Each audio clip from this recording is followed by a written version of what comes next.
Hi everyone, I'm Deborah Richter, personal fitness trainer and health coach. A week ago I announced to you that I would be coming to you every Friday with workouts and tips on how you can get strong and improve your immune system. As you probably know, exercise is one of the most important things that we can be doing right now to boost our immune system. And now it's important more than ever before. I've hand-selected 6 of some of my favorite exercises to share with you today. These exercises are great because they don't require exercise equipment and they work upper and lower body and abs all at the same time. So to get started, I would suggest that if you have some cans or something in your pantry, you can use those to make these exercises feel a little more challenging. Although it's not necessary, especially if you haven't worked out much in a while, your arms and legs can provide adequate body resistance.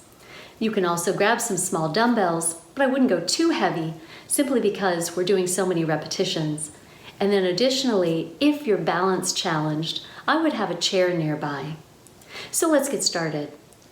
It's important always to make sure that you're warmed up before you exercise. And of course, you can go outside, walk, run, bike, jump rope. But if you are warming up inside your house, there's some simple things you can do. You can start with some knee raises and some oppositional reaches. You can also get a little spring in your step. And you can do side reaches with a step out. I'm going to go through these fairly quickly for the purpose of the video. You can also do reach across with a pull, and you can do a downward reach with an upward pull. And then one of them that I really enjoy are kickbacks, heels to your bottom, and squeezing your elbows past your back to open up the chest and shoulders.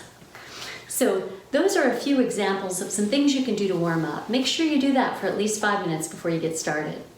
Now, if you're ready, we're going to go ahead and start with the first exercise. It's a squat press, and there's a little extra surprise element I've added to it that I'll show you. I've grabbed from my pantry some cans. There's about 13.5 ounces, just to show you how you can add extra resistance with just things you have around the house. So you're going to start with your feet hip width apart, squat down, bring your arms up and into a press. You can also make it more challenging by rotating your arms out and up. And that extra element that I mentioned to you is this. You can see it from the side. When I go down, I can hold there for a moment and squeeze my arms back into a tricep extension. Make sure that you always keep your abs pulled in tight for every exercise you do. So after you've done anywhere between 10 and 20 reps, and that'll apply to every exercise we're doing here, you're ready for the next one, which is going to be a lunge lateral raise. This is one of my favorites. If you have knee issues, this may not be the ideal exercise for you, so you can always stick to the squat lateral raise. But in the case of a lunge, step back. Your back foot should be aligned with your hip, the front knee over your heel, back knee under your hip. Drive the back knee down and come up into a lateral raise.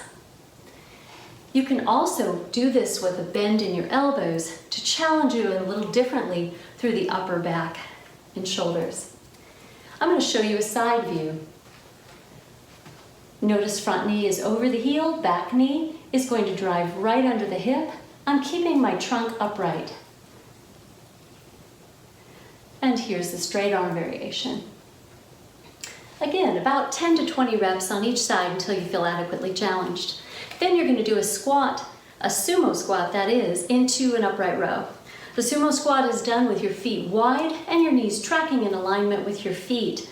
It's very important to make sure the knees point in the right direction, about in alignment with your second toe. Keep your trunk upright and your abs engaged. My palms are facing in and I am driving my elbows up, imagining that I'm pushing the elbows towards the ceiling and then gently pulling back at the top.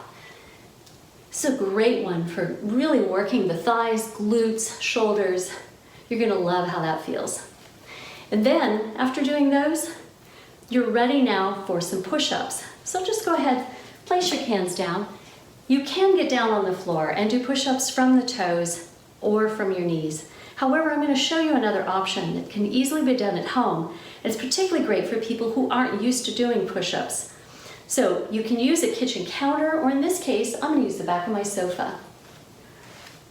simply get your hands positioned at least 2 to 3 inches wider than your shoulders. Straighten out your body and lower your chest over the surface you're working with. It's important when you're doing these to make sure that your wrists are comfortable, and that means when you're at the bottom of the movement, your elbows should be over the wrists. You don't want your hands too narrow because that can create a lot of wrist pain. Once you're down there, you can now do side lunges into and around the world. And that's simply stepping out, sitting your bottom back to where the hip, knee, and ankle line up with each other. The other leg is straight, and as you come up, bringing your arms up overhead. I have my palms facing forward. If you have difficulty doing this, you can always do a short range of motion.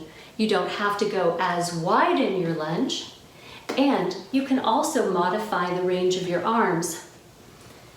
Do about 10 to 15 at least on each side. Then you can do my favorite, which is a squat side kick. It can also be modified into a lunge side kick to make it more difficult. You might want to use your chair for this because it will challenge your balance a little bit.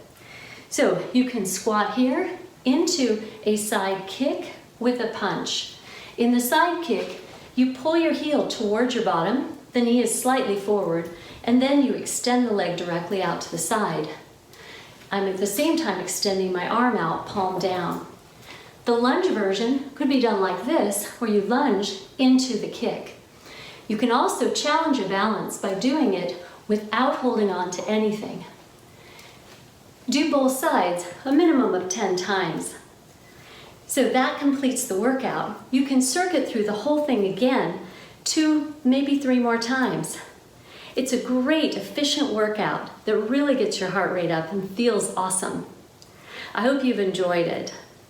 Please stay tuned for another workout next Friday, and please stay safe.